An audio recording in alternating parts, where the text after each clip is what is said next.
స్వాతితో అయితే శక్తి సీరియస్గా మాట్లాడుతూ, నువ్వు నీ కడుపులో బిడ్డ ఉందని, నువ్వు తల్లివి కాబోతున్నావని అంతా భానుమతి చెప్పినట్లుగే ఇదంతా చేశాను అని, తన వల్లే నాకు ఈ పెళ్లి జరిగిందని నువ్వు అందరి ముందు ఒప్పుకున్నా. ఆ ఒప్పుకున్న దానికి నిజం చెయ్యాలి కదా, అంటే నీ కడుపులో ఉన్న బిడ్డని తీసేస్తే అది నిజమవుతుంది అని చెప్పేసి అంటూ ఉంటుంది శక్తి. ఆ మాటలకి స్వాతి అయితే షాక్ అవుతూ ఉంటుంది. అసలు నీ కడుపులో ఉన్న బిడ్డ వల్ల నాకు ఎన్ని తలనొప్పులు వచ్చి పడ్డాయో తెలుసా? అసలే భాను చాలా తెలివైంది.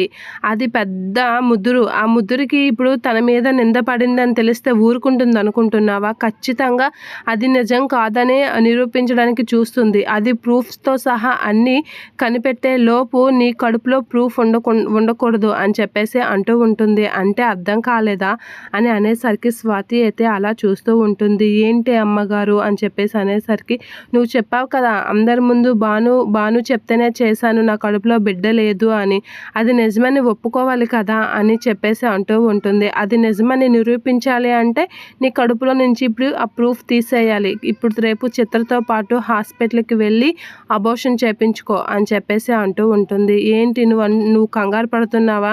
అదే జరుగుతుంది, అది కానీ జరగకపోయిందో అని చెప్పేసి బెదిరిస్తూ ఉంటుంది. ఇక స్వాతి అయితే టెన్షన్ పడుతూ ఉంటుంది.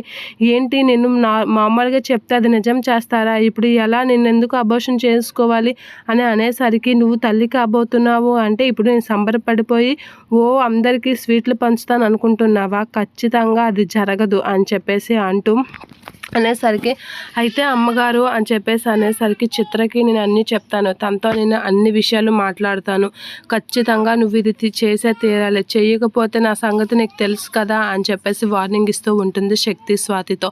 ఇక స్వాతి అయితే చాలా భయపడుతూ ఉంటుంది శక్తి మాటలకి. ఇక ఏం మాట్లాడకుండా తలదించుకుంటూ ఉంటుంది. నువ్వు తోక జాడించావో ఖచ్చితంగా అని తిడుతుంది.